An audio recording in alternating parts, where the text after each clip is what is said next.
আসসালামু আলাইকুম প্রিয় ভিউয়ার্স, সুপ্রিয় শিক্ষার্থী এবং সম্মানিত অভিভাবক। আশা করছি আপনারা সবাই ভালো আছেন। আমিও আল্লাহর রহমতে এবং আপনাদের দয়ায় ভালো আছি, আলহামদুলিল্লাহ। আজকের নতুন ভিডিওতে সবাইকে স্বাগত জানাচ্ছি।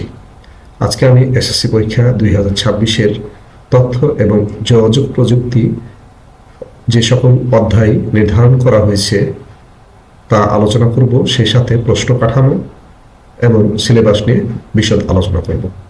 প্রিয় ভিউয়ার্স, সুপ্রিয় শিক্ষার্থী, ভিডিওর সাথে থাকলে অবশ্যই উপকৃত হবে।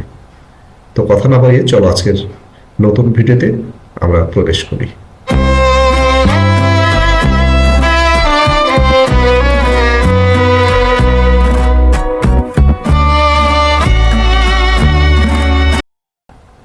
সবাইকে স্বাগত জানাচ্ছি এসএসসি পরীক্ষা সিলেবাস 2026 খ্রিস্টাব্দ নিয়ে আলোচনা করতে। তথ্য এবং যোগাযোগ প্রযুক্তি, বিষয় কোড 154। যে অধ্যায়গুলো এবছর এসএসসি পরীক্ষা হবে তা হচ্ছে 2, 4, 5 ও 6। দ্বিতীয় অধ্যায় শিরোনাম কম্পিউটার রক্ষণাবেক্ষণ ও সাইবার নিরাপত্তা। চতুর্থ অধ্যায় আমার লেখালেখি ও হিসাব।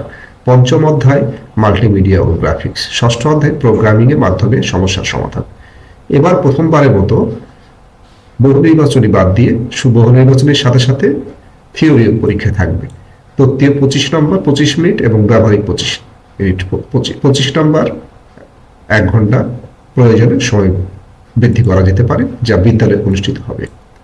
15টি বহু নির্বাচনী প্রশ্ন থাকবে 15 নম্বর, 8টি সংক্ষিপ্ত প্রশ্ন থাকবে, 5টি উত্তর দিতে হবে 5-10-এ, 5-2-10, 15-10, 25 নম্বর 25 মিনিট। ব্যবহারিক বিদ্যালয় হবে। পরীক্ষণ 15 নম্বর, পরীক্ষণ। প্রতিবেদন প্রণয়ন 5 নম্বর, মৌখিক অভিক্ষা 5 নম্বর, মোট 25, সর্বমোট 50। ধন্যবাদ সবাইকে। সুপ্রিয় ভিউয়ার্স, সম্মানিত অভিভাবক ও প্রাণপ্রিয় শিক্ষার্থী, যদি ভিডিওটি ভালো লাগে তাহলে ভিডিওটি একটা লাইক, পজিটিভ কমেন্ট, সে সাথে ভিডিওটি শেয়ার করে অন্যকে দেখার সুযোগ করে দিবে। আর আমার চ্যানেলটি সাবস্ক্রাইব করে আমার পাশে থাকবে। ইনশাল্লাহ আগামীতে অন্য কোনো ভিডিও নিয়ে তোমাদের সামনে হাজির হব। সেই পর্যন্ত সবাই ভালো থাকবে। আল্লাহ হাফেজ।